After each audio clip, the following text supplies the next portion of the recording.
2009. In many ways, the year 2009 and 2010 have been historic years in Southern Africa, particularly in Zimbabwe, with significant advances being made towards regional political stability, integration, and African unity. I'm glad that I'm traveling with Comrade Holland, who represents a very nice effort to speak about reconciliation. And I like the word healing.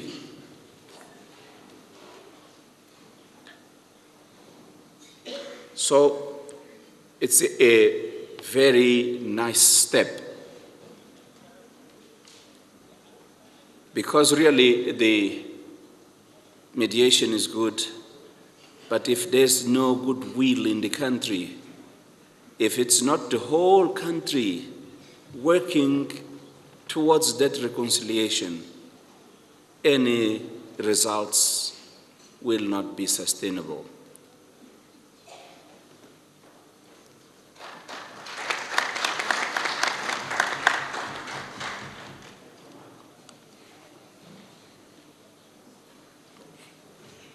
In as far as political developments are concerned, the region witnessed stability in most parts of Southern Africa, with 5 countries, namely Botswana, Malawi, Mozambique, Namibia, and South Africa, going to the polls in 2009 in an election process that were witnessed by SADC, election observers, and the African Union. In Zimbabwe, SADC-sponsored talks mediated by former South African President Thabo Mbeki demonstrated some staying power when they facilitated the brokering of a deal at a point when Zimbabwe's challenges seemed too insurmountable to overcome. The historic negotiations phenomenally convinced the major warring parties to set aside their differences, leave the battlefield, and sit at a round table to map the way forward as Team Zimbabwe. This resulted in the formation of a government of national unity involving the 3 major parties. The inclusive government sworn into office in February 2009 has been credited for addressing many of the country's political and economic woes since its formation. The period of peace that Zimbabwe has enjoyed since the formation of the Government of National Unity has recorded a positive yield in the fiscus. I would like to recall here that experience which we had in Dar es Salaam during the World Economic Forum, when I saw the 3 of them sitting in a big press conference with a full house and speaking the same language, addressing the problems of Zimbabwe as one, in unity. This government of national unity showed that it can go very far in transforming the attitude of Zimbabwe and the Zimbabweans. All conflicts, especially those that escalate into violence, are the major concern of neighboring states, civil society, and the international community, and all of us have an obligation to intervene in order to facilitate the mediation process and help transform structures that produce insecurity and structural violence into positive, peace-initiating ones. The challenge arises when the state itself is a party to the conflict, for under those conditions, external involvement becomes essential. Ladies and gentlemen, I am convinced that a solid foundation for the establishment of peace for development is the creation and nurturing of robust democratic institutions. As we all know, institutions are a set of rules governing the actions of individuals and organizations, and they encompass the interactions of all relevant parties and negotiations among participants. Specifically, countries as well as societies need institutions that strengthen organizations and promote good governance, whether through laws and regulations or by coordinating the actions of many players, as in the case of international treaties. A report by the World Bank 2000 clearly demonstrates that institutions that are internally consistent have the lowest risk of a breakdown because such institutions are self-reinforcing. For post-conflict societies, this means a wide distribution of power and no permanent exclusion of actors from the political system.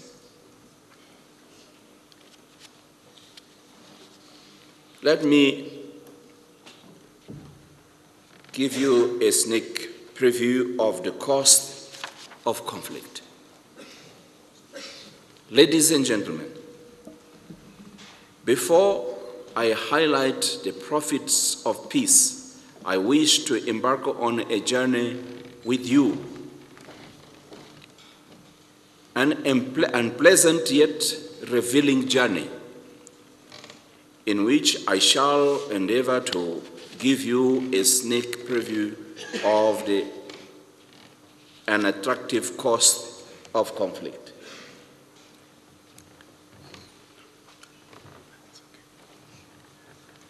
During a civil war, a society diverts a large quantity of its resources from productive activities.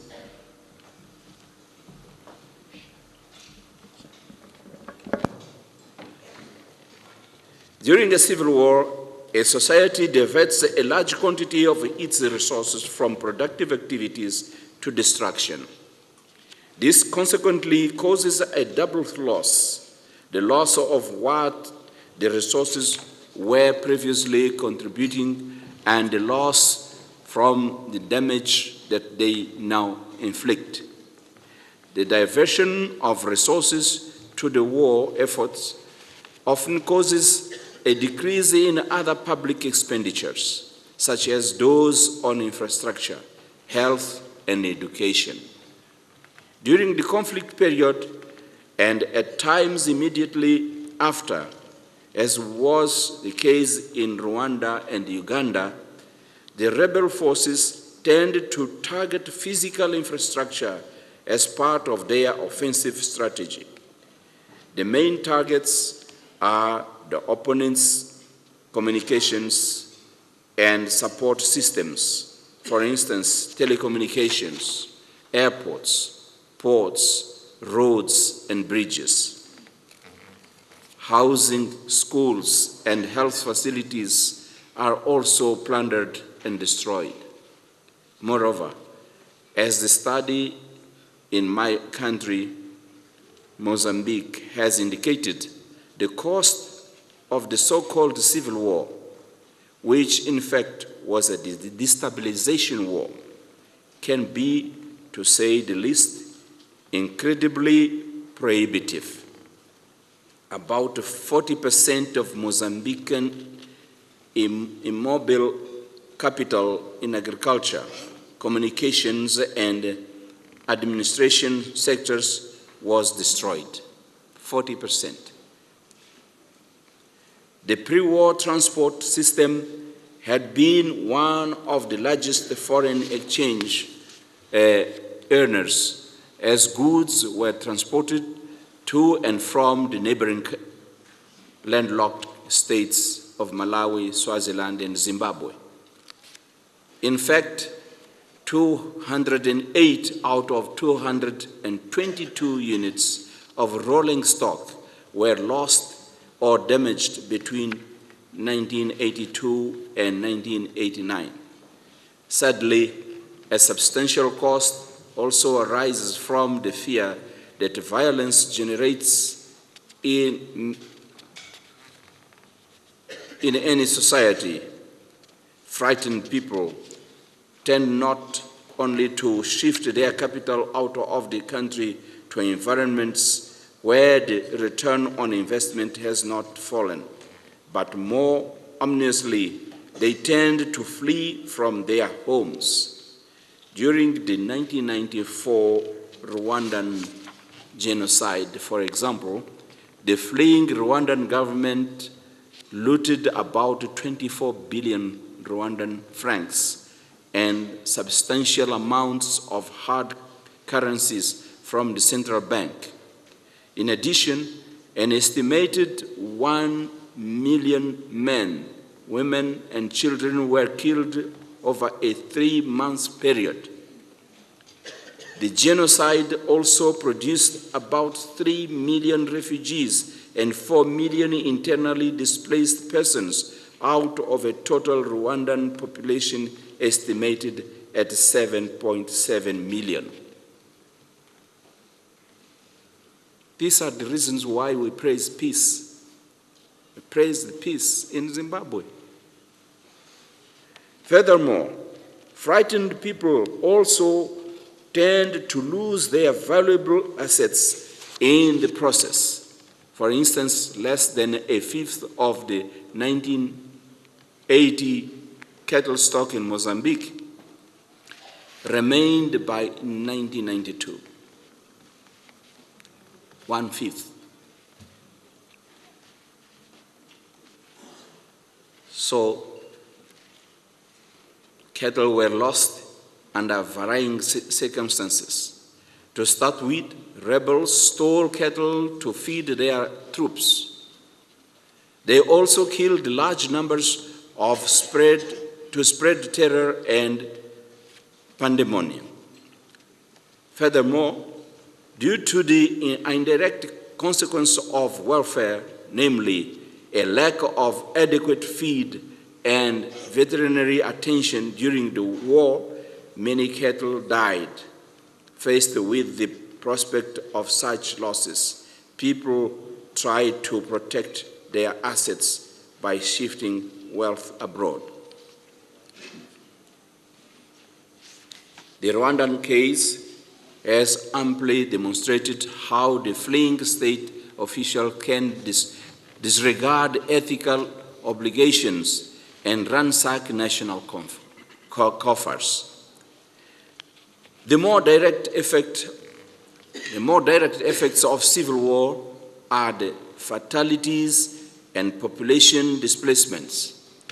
Violent conflict can devastate human resources of a country as people are killed, maimed, or displaced in large numbers. In modern-day civil wars, the victims differ from those of the early 20th century because the targets have shifted from military